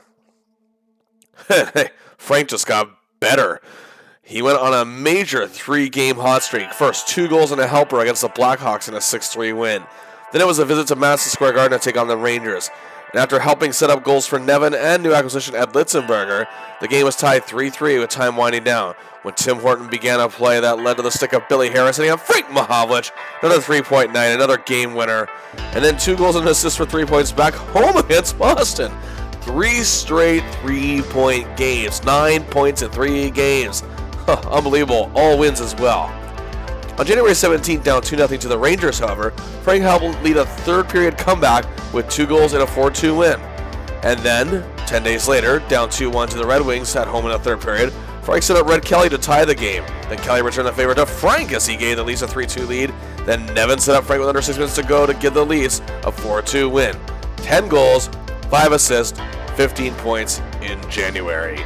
He continued to play great in February, 13 points in 12 games. He had 2 assists in a loss to the Habs, a goal and an assist in another win over the Rangers, did the same in another thrashing against Boston, and does the same against Chicago to end the month, and scores the game winner to boot. Then the final stretch of the season for the 11 games in March, he has 2 goals, 7 assists for 9 points. He began the month assisting on all 3 goals in a win against, you guessed it, the Rangers, and he gets another rousing ovation from the fans at Maple Leaf Gardens. He had 2 assists in a tight win over Chicago on March 11th. When the season was said and done, the Toronto Maple Leafs finished 37, 22, and 11 for 85 points, slightly down from last season, but still good enough for second place in the league, which means they've clinched the spot again, and now it's playoff time. A new playoff foe awaited the Toronto Maple Leafs, that being the New York Rangers, who finished 4th place in NHL with a 26, 32, and 12 record, 64 points, just 4 above 5th place Detroit for the final playoff spot. The Rangers were making their first playoff appearance since 1958. The Leafs had the Rangers number all season, going 9-4-1 against them in all the meetings they had. However, despite the losing record, the Rangers have made drastic improvements to their club, and they did have their fair share of star players. The biggest star at the time they ever was arguably the biggest star in the history of the franchise, Andy Bathgate. His 28 goals, 56 assists for 84 points actually tied Bobby Hull for the league lead in scoring, but due to Hull having more goals, he was the one who won the Art Ross Trophy. But regardless, Bathgate was still a first-team All-Star, came in 5th for Hart Trophy voting as League MVP, and played his 5th NHL All-Star game. He had been leading a mediocre Rangers team for many years and was ready to bring them to prominence. Joining him was the small man with the big heart, Camille Henry, a true warrior with tremendous resilience and spirit. Coming in 5th for Lady Byng Trophy voting, he reached a 20-goal mark for the 4th time in his career. They also had reliable goal scorers Earl Ingerfield, Andy Hebden, and Dean Prentice, the latter of whom was grossly underrated. Johnny Wilson, the former Leaf, and of course they have up-and-comers Vic Hadfield, and dressing for these playoffs after just 1 regular season game, a youngster by the name of Rod Gilbert. Their defense was led by the man who had also been their coach that year, Doug Harvey, who the Habs inexplicably traded after 14 seasons. The man who only won his 7th Norris Trophy, was a runner-up for the Hart Trophy, and was a first-team All-Star for the 10th time at 37 years old, no less. However, joining him on this defense was the Punisher known as the Horse, Harry Howell. His no-nonsense style of defense led him to be one of the most underrated early in his career, but now in his late 20s is actually just getting into his best years. Joining him on the blue line was Albert Langlois, Irv Spencer, and Larry Cahan. In net, backstopping the whole shebang, the Gumper, Lorne Gump Worsley. Despite his modest win-loss record, he still had a goals against average below 3 and a .912 save percentage, and also played in his first NHL All-Star game that year. Gumper was one of the few things Rangers fans, along with Bathgate, had to cheer about in this era as well. Here we go. Game 1. Maple Leaf Gardens and the Leafs lead 1-0 in the second. On the power play, Mahovlich to Stewart to Red Kelly. The Leafs lead 2-0. The Rangers are playing catch-up the rest of the way. The Leafs take Game 1 4-2. Game 2 is a show between Gumper and the China Wall in net. After a scoreless first period in the second period, Armstrong scored on a power play, but the Rangers tied it. And indeed, with 1:52 left in the period, Pulford scores, Bauer bars the door, the Leafs take a 2-0 series lead as we shift to the Big Apple. Game 3, it looks good early as the Leafs lead 1-0 after 1, and they led 2-1 in the second, but former Leaf Johnny Wilson scored 2 goals to put the Rangers up 3-2 after 2. Red Kelly tied the game early in the third period, but the Rangers took a 5-3 lead and held on to win 5-4, and they're in this series. Mahovlich did not play very well, which of course many of the media pointed out. Game 4, the Leafs launch a firing squad in on the Gumper, but he's playing amazing. The Rangers lead 2-0 after 2 periods. Pulford finally got the Leafs on the board midway through the third, but the Rangers got another one back with 3:38 to go. However, Frank begins, Horton continues, Nevin scores. The Leafs still have time trailing 3-2, but time runs out. The Rangers ice it and win 4-2. Our hero has not stood out at all in this series, as the Rangers have now come back to tie it. Game 5 back in Toronto, and the reception for Frank Mahovlich is less than enthralling, but the Leafs lead 1-0 in the second period with Red Kelly sends in the Big M on goal. Mahovlich gets his first goal of the series. Hey, they love him again. The Leafs lead 2-0, but the Rangers get one back. Leafs still led 2-1 after 2. However, Gumper is barring the door, and the Rangers tie in the third period, and we're off to OT. First OT comes and goes as both Worsley and Bauer are amazing in net. Time ticks down. We're off to double OT. Then 4:23 and Mahovlich going in on goal with Kelly. He gets to Kelly and he scores! The Leafs win and take a 3-2 series lead. Frank played fantastic here as Clutch Savvy helps set up Red for the winner. The Leafs are one win away from going back to the Stanley Cup. Game 6, Maple Leaf Gardens still, and the Leafs are not going to let anyone stop them to get there. They took a 3-0 lead in the first period, although the Rangers got one back. It's 3-1 after 1. Dick Duff made it 4-1, and then Horton to Frank! He scores. It's 5-1 Leafs, 6-1 after 2. Dave Keon adds insult to injury to make it 7-1 Leafs in the third. Time ticks down. 5, 4, 3, 2, 1, 0. Frank Mahovlich and the Toronto Maple Leafs are heading back to the Stanley Cup for the third time in 4 seasons. Frank did struggle early in the series, but picked up as the games went on. He had 5 points in 6 games, but either way, gets another crack at the big one. Well, here we go again. As I said, third time in 4 seasons, Frank Mahovlich has a chance to lead his Leafs to the Stanley Cup championship. It's been 11 years since they won a cup. Will they be ready for the new challenge ahead? And awaiting the Leafs were actually the defending Stanley Cup champions, the Chicago Blackhawks, who finished the year 31, 26, and 13 for 75 points, third place in the league, and once again upset the Montreal Canadiens in the playoffs for the second straight year in 6 games. The Leafs, however, won the season series 6-4-4, but the Blackhawks were led by head coach Rudy Pilos, and the Hawks were determined to amass a dynasty. And leading the way was a man who is becoming arguably the NHL's biggest star at this time, Bobby Hull, the Golden Jet, with his skating ability, stick handling, and of course that shot, though. And became just the third player in NHL history to score 50 goals, tying the mark held by Rocket Richard and Boom Boom Geoffrion. His additional 34 assists gave him 84 points in his second league scoring title. His second first All-Star team selection was a finalist for the Hart Trophy as league MVP. And joining him was Stan Mikita, who had a breakout year. The Star center, whose career I've covered on this channel, check it out, had 25 goals, 52 assists for 77 points, tying Gordie Howe for third in the league in scoring, and was the first team All-Star for the first time, and he was unstoppable in a playoff win over the Habs.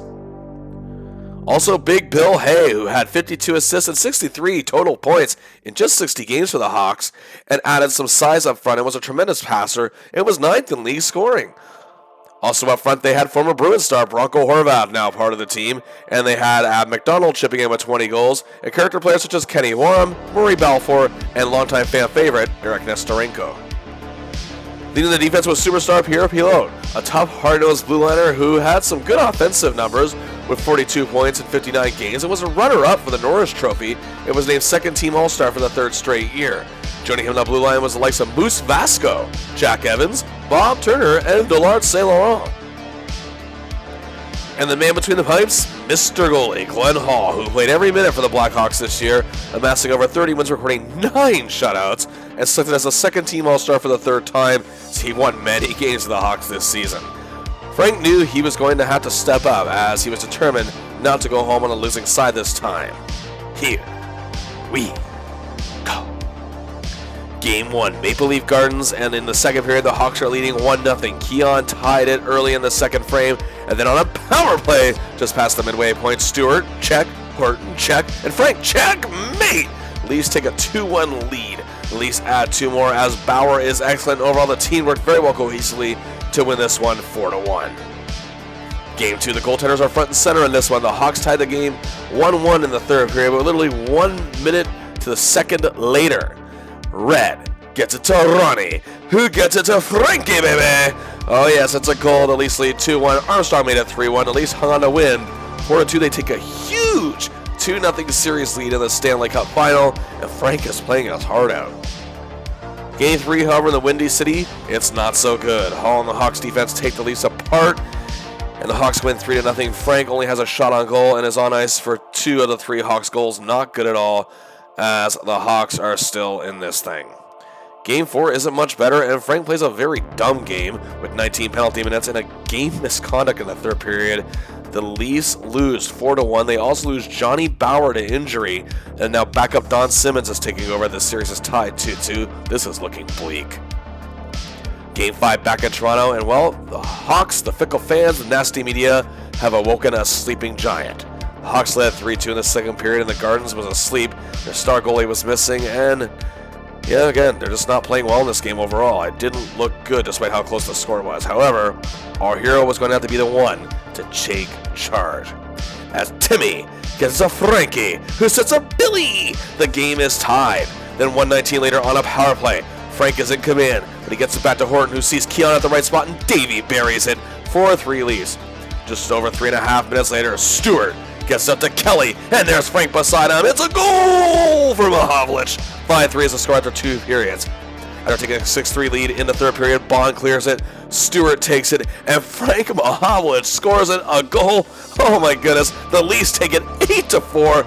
Frank is the first star of the game. Hey, they love him again tonight. Oh, yeah, you really love him now, aren't you? 2 goals, 2 assists, 4 points. The Toronto Maple Leafs take a 3-2 series lead, and they are undefeated at home in these playoffs. 7-0.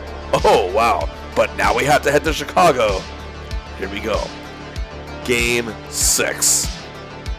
The Leafs are bombarding Hull, and Timmins is doing what he can to hold his own in net, and the Leafs defense is tightening up around him to give him some breathing space. Going into the third period, it was still scoreless. Bobby Hull, however, gave the Hawks a 1-0 lead, but 1:33 later, Frank back to Bond, who sets up Nevin. The game is tied at the halfway point of the period as time continues to tick down on a power play. The Leafs break out with Armstrong beginning the rush. Horton taking it, setting up Dick Duff, who scores a huge goal, and the Leafs lead 2-1 with 5:46 to play. Back in Toronto, fans are excited, but they're biting their nails as time continues to tick down. The Hawks try for the equalizer, but can't get it. 1 minute to play. Timmins is holding strong in net and ready for what comes his way. 30 seconds. The usually loud Chicago Stadium is getting more anxious than loud, hoping their Hawks can score a late-game heroic goal. But then 10 seconds left, and Punch Him Lock is actually smiling on the bench. 5, 4, 3. Can they do it? 2, 1. 0. And the game is over. The Toronto Maple Leafs win their first Stanley Cup in 11 years. Frank Mahovlich will get his name etched on that holy grail. And despite some rough outings in games 3 and 4, he was really good in games 1 and 2. And who can forget that 4-point performance in the pivotal game 5 that gave the Leafs the confidence to take this thing, and his big tying goal in the series clinching game 6. Unbelievable. 7 points in 6 games, and was in a 3-way tie for leading scoring in this series with both George Armstrong and Tim Horton. And go on, naysayers, haters, critics. In that locker room, he lifted the burdens off his shoulders by hoisting the Stanley Cup while he celebrated in the locker room, which a photographer caught. And actually, this is one of the early instances of photographed evidence of someone lifting the Stanley Cup high above their head. How sweet it is. Frank Mahovlich is now an undisputed winner. Frank's 12 playoff points, 6 goals, 6 assists, tied him with teammate George Armstrong, who are 5th best in all the playoffs, averaging a point a game. But now back to his regular season. Frank Mahovlich had 33 goals, 38 assists for 71 points in 70 games. Another great year. And once again, his main guys were his line, as he, Nevin, and Kelly were on fire. Both Kelly and Nevin each assisted on 14 of 33 Frank's goals. With Nevin this year, Frank teamed up to produce 28 goals. Frank set up Red Kelly 13 times. All but 9 of Red's goals that year were set up by the Big M. And the two teamed up for 7 assists together, producing overall 34 goals. Frank continued to work well with others, such as Tim Horton and Alan Stanley on the defense. Frank Mahovlich's 71 points was 5th best in the league, only behind Makita, Howe, Bathgate, and Hull, showing his value to Toronto despite some being ungrateful for it. But either way, Frank was considered by many to be one of the best in the league, and definitely proves it, 2 years in a row being among the top 5 in scoring. And hey, look who was second in even strength goals this year. Frank Mahovlich's 32 goals were only behind Bobby Hull's 41. which means all but one of his goals that year were scored with full skaters on ice. Wow. And Frank was the leader in the league in the clutch with 9 game winners ahead of Hull and Howe, and also joining him on the list tied for 5th was teammate Dave Keon for 6th. With 6, I should say, easy for me to say. Frank also finished 10th in unofficial plus-minus stats. Frank was named to the second All-Star team this year, another huge accolade, and joining him were teammates Keon and Brewer, his second overall All-Star team selection. But Frank, however, did not get any votes for year-end awards this season. But our hero has done it. As Terry Bradshaw, the great NFL quarterback, once said, the only way to shut them up is to win. And Frank did it. Well, at least for now. Terry Bradshaw never had to deal with the city of Toronto. The only way to keep their mouths shut is to keep winning. But Frank was again outstanding this season. He won his first Stanley Cup, as third time was indeed the charm, breaking Toronto's 11-year slump, and scored 12 points in 12 games. And his memorable performance in Game 6 and Game 5, actually I should say Game 5, was something to behold. Leading the league in game winners, a runner-up in even strength goals, second-team All-Star, so many accomplishments. Frank was a marvel, and the world was truly starting to see it, even if some wouldn't acknowledge it. But the misery is far from over, but then again, so is the glory.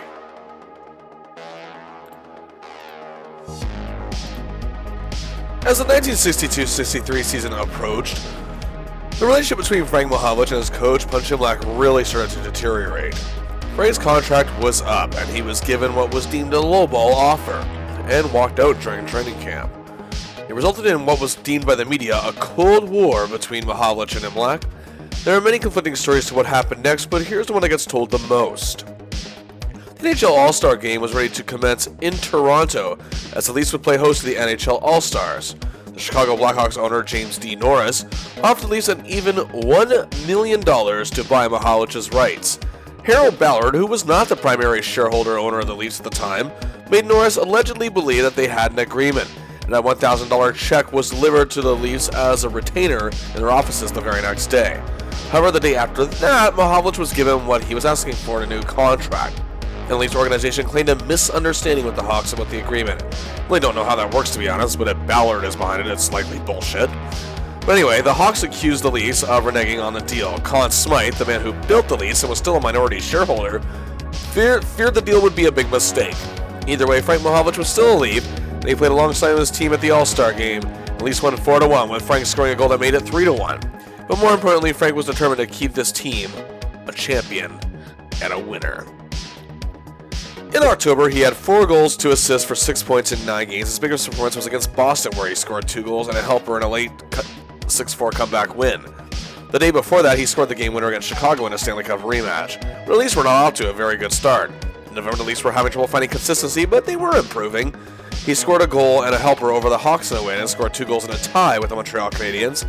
7 goals, 3 assists for 10 points in 12 games for the month of November. December, however, Frank was a runaway freight train of glory and success. December 1st was a 2-goal, 2-assist game for 4 points in a throttling against Boston.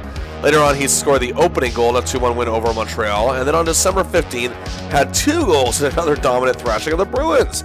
Then the very next day at Chicago Stadium, 2 helpers to Red, 1 to Shaq, clearing the track, 3 helpers in a win over the Blackhawks overall. He scored a game-winning goal against the Rangers on the 22nd, and then had a goal and an assist over the Bruins the following day. And then on Boxing Day at home, Frank is named first star with a goal, 3 assists, 4 points, and one of those apples was on Shaq's game winner. In total, 11 goals, 9 assists, 20 points, 13 games. Frank and the Leafs were looking sharp heading into the new year. In January, Frank continued to look even better. 5 goals, 12 assists for 17 points, a goal and a helper against New York on January 2nd, 2 assists in a win over Chicago on the 6th, did the same in a tie with Boston a week later, and then on the 24th in a win over the Bruins, 2 goals to assist another 4-point night, including a game-winning goal, a goal, and 2 assists for 3 points to end the month against the Habs in a huge win. The good fortune continued in February with 10 points in 10 games, 2 goals and a win over the Red Wings. He scores his 30th goal in a loss to the Rangers, giving him a 3rd straight season where he reached that mark. Then on the 27th, a goal and 3 helpers, yet another 4-point night, this time against the Blackhawks. Our hero ended the year strong, but missed a few games due to injuries. 10 points in 8 games. a 3-point night with a notch and 2 apples against the Bruins, and then back home against the same Bruins, he had one of each of a goal and an assist. The Leafs finished 35, 23, and 12 for 82 points, maybe down from last year, but either way, that's first overall in the NHL, winning the Prince of Wales trophy, the first time they finished in the top of the league since the 1947-48 season, and it was a tight race for the title as they were only 5 points ahead of 4th place Detroit. And now, it's playoff time. In the wing, the Leafs was the old foe, the Montreal Canadiens, who are just longing to reclaim the Stanley Cup after 3 years away from it. The Habs had a very polarizing year, finishing 28, 19, and 23 for 79 points. Again, the streak of 5 straight first place finishes came to an end with them collapsing in many games. But they had only finished 3 points behind Toronto, and the Leafs went 6-3 and 5 against Montreal this year. And Blake was still the bench boss for the Montreal Canadiens, which, despite making obvious changes, they do have many elements that has led into championship success in the past. The team was captained now by NHL superstar Jean Beliveau, who is 6th in the league with scoring with 67 points and still considered probably the best playmaker in the league. But the biggest star forward on the team this season anyway was Henry Richard, scoring 23 goals, 50 assists for 73 points in 67 games and was tied for 4th in league scoring, and was a second-team All-Star for the 3rd time in his career. Stars from their glory days such as Boom Boom, Jeffrey and Dickie Moore were still there. The latter, however, missed 19 games but still reached 20 goals, and the former was 3rd in team scoring and letting goals.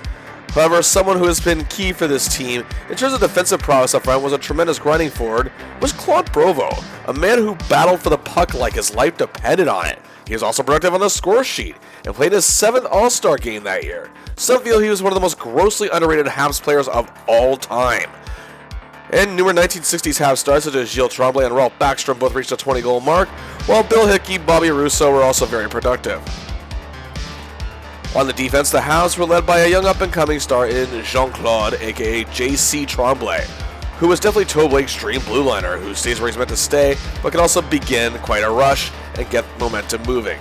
Plus-minus stats were still unofficial at this point, as I've mentioned, but he had an unofficial plus 28 that season, which would be 3rd best in the league. Jean-Guy Talbot, who was helping lead the Habs' defense, was an unofficial plus 27. Also, Jean Gauthier and Lou Fontaine rounded out the Habs' defense, as veteran Tom Johnson was out of action with a season-ending injury. Still backstopping the Habs at net, however, is Jacques Plante, who had a pretty good season, though some say a step down from his usual production, with a record of 22, 14, and 19. But he saw the league best 2.49 goals against average and a .912 save percentage and 5 shutouts. But now, here we go, their first postseason meeting since the 1960 Stanley Cup Final. Game 1, Maple Leaf Gardens, the Leafs defense of Brewer, Stanley, and Horton are giving the Habs a lot to handle, and they walk away with a 3-1 win thanks to a big game from Keon. Frank had a few shots on goal. Game 2, Frank does not play well at all, and it's a much tighter outing, but the Leafs still win it 3-2, thanks in large part to Bauer's goaltending and a great game from Armstrong. They led the series 2-0 headed to the Forum. Game 3, the Forum is buzzing in Montreal. Frank is still pointless in the series, but a 32-save shutout from Bauer and goals from Pulford and Shack were all they needed to win this one. The Leafs are 1 game away again from reaching the finals and sweeping the Habs. Game 4 at the Forum, our hero breaks his slump as he begins to play as he gets to Kelly, who sends up Stewart for the goal. That's as good as it would get for Toronto. The Habs win 3-1 to stay in this thing. Game 5 back at the Gardens. It's an amazing 35-save shutout for Bauer, and the Leafs win 5-0 as Keon, Armstrong, and Kelly are amazing in this outing. And just like that, the Toronto Maple Leafs make their 4th Cup final in 5 seasons. Frank, however, was not good at all in this series, as rumors were actually abounding that he was playing hurt due to the injuries he suffered late in the season. He encountered the Toronto Boo Birds in the stands once again, but either way, he has his eyes on the prize. Well, for the Stanley Cup, pain is for tomorrow, many will say. However, some also say you could be a liability or a detriment to your team if you are hurt. But either way, this isn't going to stop our hero from attempting Stanley Cup glory. And awaiting the Leafs in the finals, making their 2nd appearance at the Big Dance in 3 seasons, a team that shocked the Leafs back in 1961 in the playoffs, the Detroit Red Wings. The Wings finished 32, 25, and 13 for 77 points. Despite being in 4th place, just 5 points less than the Leafs, the Wings were a much improved team under coach Sid Abel still guiding them. And the Leafs lost the season series to the Red Wings, however, with a record of 6-7-1. So this could go either way on paper. Mr. Hockey, Gordie Howe, still living up to that great name, winning the Hart Trophy as League MVP for the 6th time with his 86 points, which won him his 6th scoring title to boot, and he was a first-team All-Star for an 8th time. Also, Alex Del Vecchio had a great year with his 64 points. It was 8th in league scoring. He was also a finalist for the Lady Byng Trophy and played in his 9th NHL All-Star game. Norm Moman was still a huge part of the club as well. However, it was a big year for Parker McDonald, a clutch scorer who had 33 goals and 61 overall points, finishing just barely outside the top 10 in the league. McDonald's previous best year in the NHL was, get this, 14 goals and 12 assists for 26 points. He had many great seasons in the minor leagues, but emerged as an unlikely star this season, and was also tied for first in game-winning goals with 8th, and led the entire league in power play goals with 16. Also, they had an effective role player core such as Vic Stasiak, Larry Jeffrey, Bruce McGregor, Alex Faulkner, and Andre Pronovo. On defense, they had a huge year from seasoned veteran Bill Gadsby in his 16th season, and he's still one of the best blue liners in the league and proved it during his time in Chicago and New York, and is doing the same in Detroit. He came in 5th for Norris Trophy voting. Marcel Pronovo still played an important role in the blue line. They also had tough guy rookie Doug Barkley as well as Pete Gogan. In net, they still relied on Terry Sawchuk, who did miss several games, but still had a good 21-15-7 record, an excellent 2.54 goals against average, and an excellent .912 save percentage. And he was a second-team All-Star for the 4th time in his career, and this Wings team seemed poised to return to the top. Game 1 at Maple Leaf Gardens, Frank looked sluggish out there, feeling the rumors of his injury status, and indeed does get injured in this game once again. But 2 goals each from Duff and Nevin, and Bauer's goaltending get at least a 4-2 win, taking Game 1. Game 2, Frank sits out, but Litzenberger fills a good void and gets in 3 points, while Stewart has 2 goals, at least take a 2-0 series lead. Frank is back in the lineup in Game 3 in Detroit. He played a decent game. At least would drop this one out for 3-2 thanks to 2 goals from unlikely hero Alex Faulkner, and Sawchuk playing great in net. The Wings are still in this. Game 4 in Detroit, and the Wings were leading 2-1 in the second period, but late in the frame, Frank takes it, gets it back to Bond, and Kelly is in position for the goal.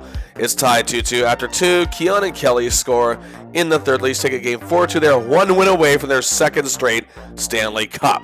And Game 5, we're back in Toronto. It's a tight-knit game. The Leafs lead 2-1 as time is ticking down, as the Wings had the empty net, and it's 6-on-4 skaters on ice as the Leafs try to kill a penalty, but Keon ices the game. The Leafs win 3-1. And for the 2nd straight year, they win the Stanley Cup.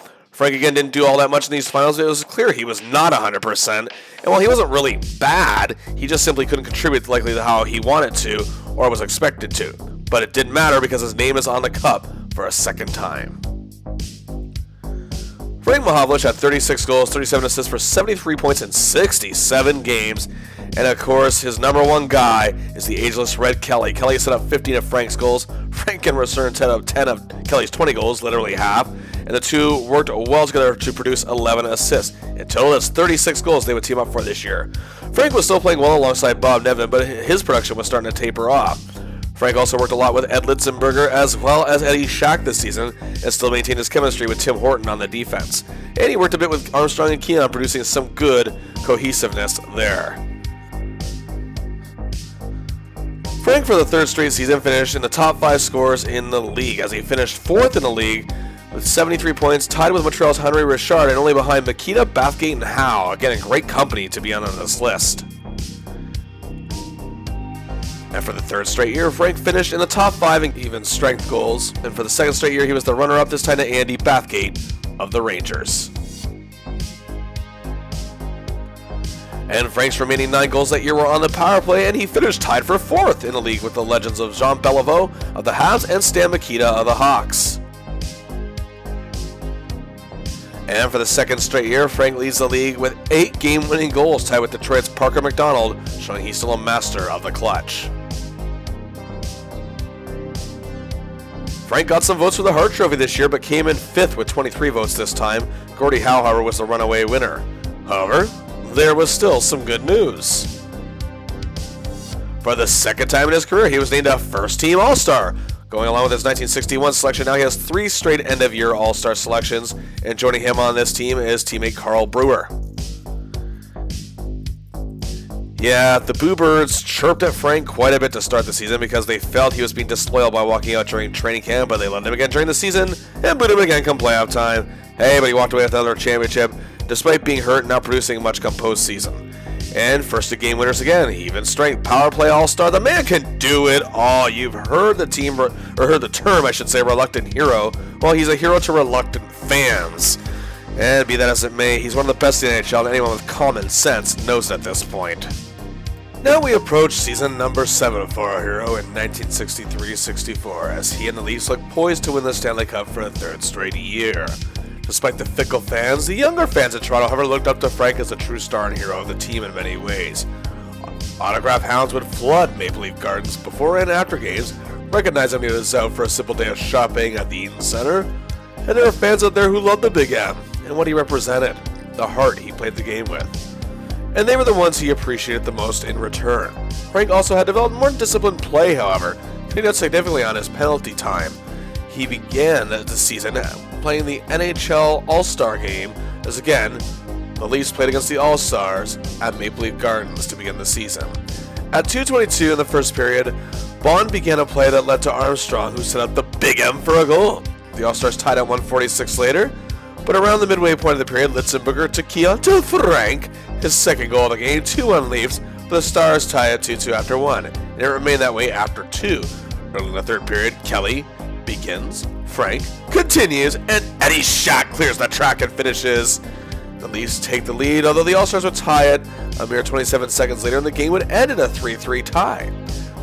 But for his efforts, the big 3-point night gave him the MVP award of the NHL All-Star Game, only the second one to be handed out, as teammate Eddie Shack won the first one the year prior, and this gears him up for the regular season. In the first 8 games, Frank had 8 points, opening the season with a huge 2 goals and a helper in a win over Boston for 3 points, 2 goals in a big 6-4 comeback win over the Rangers, and 2 assists in a win over the Habs. The Leafs, however, started slipping in November, and Frank's point production slipped to 7 points in 12 games, but he has a very good unofficial +9, and he had 2 goals in another win against Boston. In December, he had some big nights, 2 assists over the Habs on the 4th, and gave the Bruins some holiday beatings on Christmas Day, with 2 goals and a helper for 3 points and a 5-1 win. And then in a wild outing against the Red Wings on New Year's Eve, another 3-point night, this time 2 helpers and a goal, the latter of which was the game winner in a 5-4 win. 14 points, 14 games to close out the calendar year of 1963, and the Leafs were looking pretty good overall. January, however, the Leafs faltered a bit, and Frank still played pretty decently, but of course, with the scapegoat, 10 points in 12 games and an unofficial -5. But he did have 2 goals against Chicago to begin the month, including the game winner, and 2 games later, a goal, 3 apples, 4 points, a dominant win over Montreal, as he helped set up newcomer Jim Pappen, as well as Brewer and Kelly. Frank only had 7 points in 12 games, and was again an unofficial -5, but did have 2 assists in a leap year win over the Hawks. However, a week prior to that, Bob Nevin and Dick Duff were shipped to the Rangers in a monster deal that saw Don McKenney come to the Leafs, as well as superstar Andy Bathgate, who I mentioned in this video. Frank finished the season strong in March with 6 goals and 3 assists for 9 points, 11 games, and an unofficial +4. And the Leafs looked stronger overall, too. 2 goals against Chicago on March 8th, the only goal of the game in another win over Montreal, being another game winner for our hero. And in the final game of the season, 2 goals in a win over Detroit. The Leafs finished 33, 25, and 12 for 78 points. Again, a little bit down, 3rd place in the NHL this time. But regardless, another winning record, meaning another postseason berth, meaning once again, it's playoff time! The familiar foes, the Montreal Canadiens awaited the Leafs in the semifinals, and the Habs have regained the top of the NHL regular season standings, finishing 36, 21, and 13 for 84 points. Coach Toe Blake is more eager than ever to get his boys back to the championship. The Leafs, however, went 5, 7, and 2 against the Habs, despite some dominant wins against them this season. And, oh boy, many were expecting this Montreal team to go all the way, and many pieces were intact from last season, and then some. Team captain, Gentleman Jean Beliveau, won his 2nd Hart Trophy as league MVP and his first in 8 years.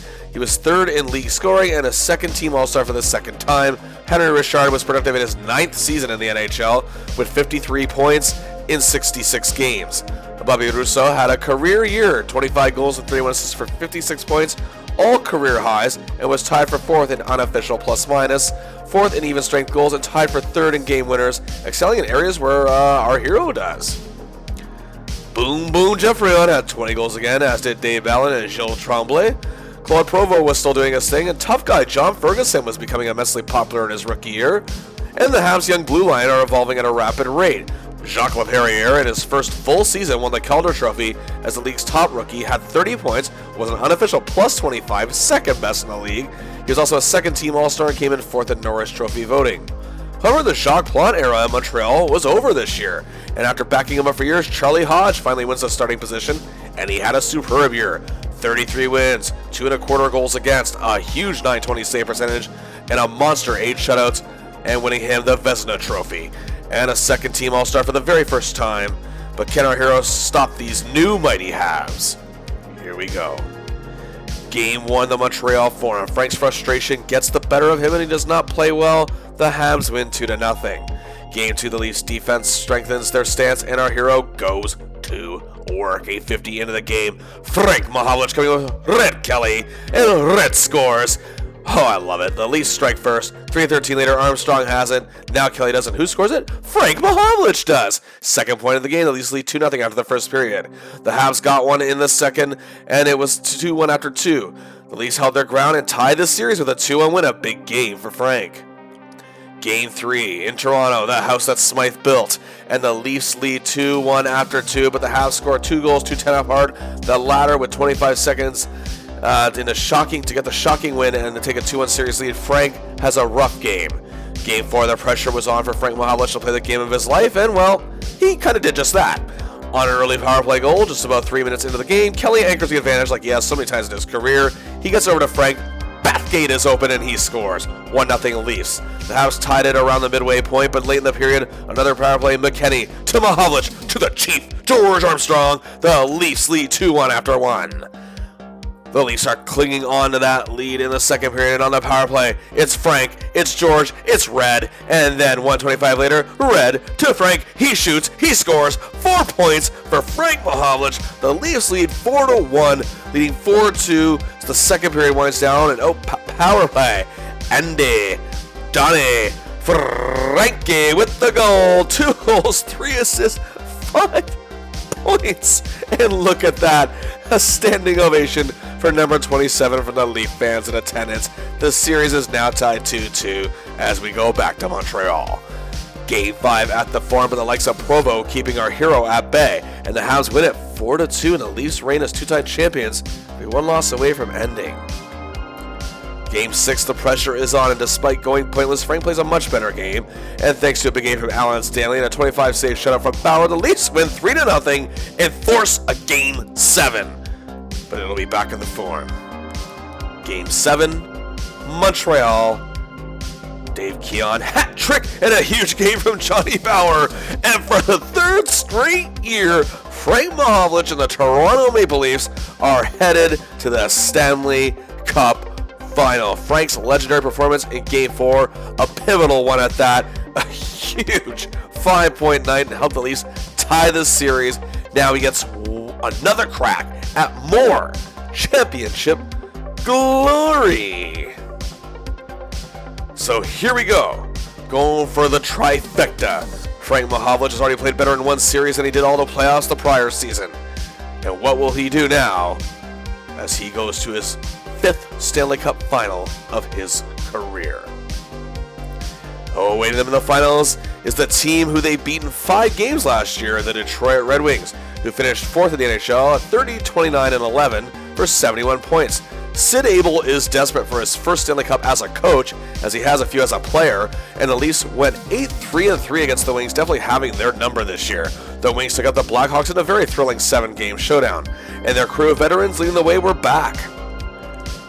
Gordie Howe was not slowing down, 73 points and 5th in league scoring, once again a finalist for the Hart Trophy and his 7th second-team All-Star selection. Norm Ullman had 51 points, Alex Delvecchio had 53, and played in his 10th NHL All-Star game. Parker McDonald, meanwhile, was still excellent in the clutch. Bruce McGregor added a 2-way presence. Floyd Smith produced well, as did Larry Jeffrey and newcomers Pitt Martin and Paul Henderson. Marcel Protovo was still playing great defense, and Bill Gadsby was still there, along with Doug Barkley, who had a good year.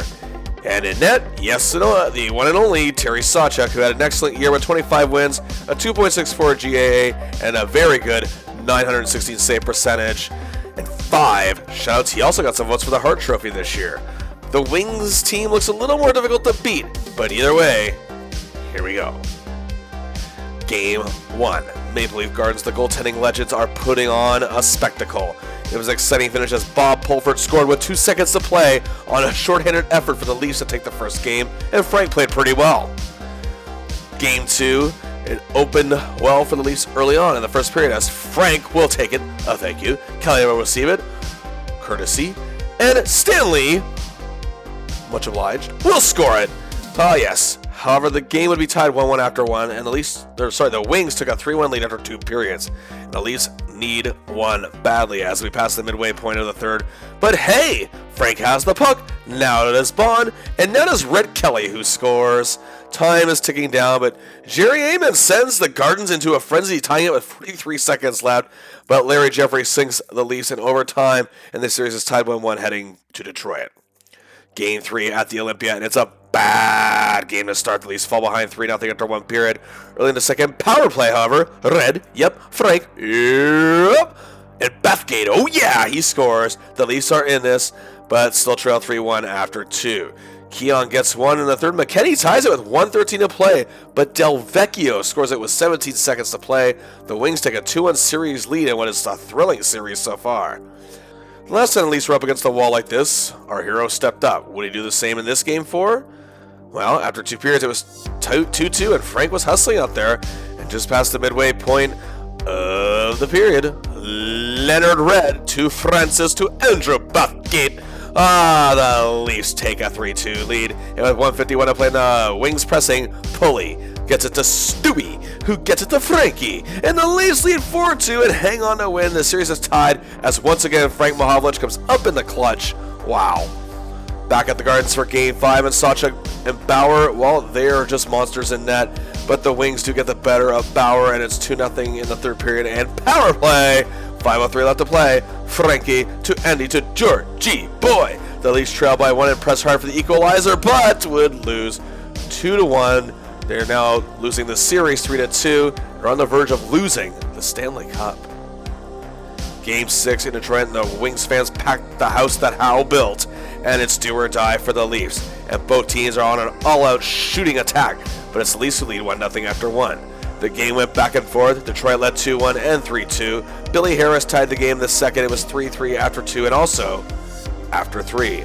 This game, of course, for any Leafs historian is already knowing this, that Bob Bond, the Leafs defenseman, had to be carted off the ice after blocking a Gordie Howe slap shot and then went into overtime with his leg taped tight and frozen, not telling anybody the true status of his injury, and he truly was the hero, scoring the OT winner, one of the most infamous goals in NHL history, forcing a Game 7, and doing so what was later to be revealed as a broken ankle. This is insane hockey. So here we go. Game 7. The Leafs have not been at this point in the Cup Finals during this stretch. The Leafs held on to a 1-0 lead going into the third period as Bathgate scored the lone goal so far. And in the third, Keon would score, making it 2-0 and 1:27 later. Frank back to Stanley to Red Kelly. The Leafs lead 3-0. And with 4:34 left to play, Mahovlich, he sees Armstrong, and Georgie Boy scores the goal. The Leafs lead 4-0, and we count down 5, 4, 3, 2, 1, 0. And Frank Mahovlich now has a trifecta of Stanley Cups to his name. The Leafs win it all for a third straight season, tying their mark of 3 straight from 1947 to 49. Now both tied as the second best reigns at that point in NHL history at 3 in a row. Frank was amazing. 1 goal and 7 assists for 8 points, tying Gordie Howe for the series scoring lead and leading the whole Leafs team. An amazing, incredible, star-making performance again in the pivotal Game 4, down in a series, and once again, the cup-clinching 7th game, he was at his best here. Frank's 4 goals, 11 assists for 15 points in 14 playoff games, was third best, only behind Ullman and Howe. However, his 11 assists were the best in the playoffs. He definitely had his best postseason performance of his career so far in the 5 Stanley Cup Finals he has played, and now winning 3, a year removed from a rough outing. Sadly, we're still a year away from the Conn Smythe Trophy as playoff MVP being presented. You have to believe, though, Frank would have been an easy top candidate. In the regular season of 1963-64, Frank had 26 goals, 29 assists for 55 points in 70 games. And again, he and Red Kelly were creating some magic. Red set up 10 of Frank's goals. They collaborated on 10 assists together, with Frank setting up Red 4 times out of his 11 goals that year, more than a third. They created 24 different goals together. With the Leafs' struggles at periods of time during the regular season, there was a lot of jumbling around, but Frank worked well with many players this season, including working more than usual with the likes of Armstrong, Keon, and Pulford. He was also a big help to rookie Jim Pappen evolving. He clicked with Andy Bathgate after the trade and well into the playoffs. He communicated well with his defense, especially Bob Bond this season. Frank finished the year tied for 5th in even-strength goals, scoring 20, equaling that of Camille Henry of the Rangers. Frank didn't make the top 5 in game-winning goals, but still finished tied for 10th with Vic Hadfield, Phil Goyette, and John Ferguson. Also, this is the first time since the 1959-60 season he didn't finish in the top 10 in league scorers, and first time since that season he didn't lead the Leafs in scoring this season either, coming in second to Dave Keon. But that didn't seem to matter. He was still recognized as one of the league's best, and named as the second All-Star team the second time to go with his 2 first team selections, giving him 4 overall in 4 straight seasons. What a way to end a year. His 3rd straight Stanley Cup and best playoff performance to date, as he played very well in 62, sadly was almost invisible in 63 postseason play, but was a monster this go-around with clutch performances when they were in dire situations. Once again, a second-team All-Star and the second ever All-Star Game MVP. But be that as it may, Frank still has a coach that rides him no matter how good or great he plays. Fans that seem to love him one day and hate him the next. But after 7 seasons in the NHL, 3 Stanley Cups, and numerous accolades, Frank Mahovlich is far from done, even far from done in Toronto, and obstacles will lie ahead. But on that note, that does it for part 1 of our look at the Big M, Frank Mahovlich. We'll continue to look at his great career in part 2. Again, his time in Toronto, not quite done, but it's going to get a lot more difficult. In the meantime, like and share the video, subscribe to the channel, and until next time, I'll see ya!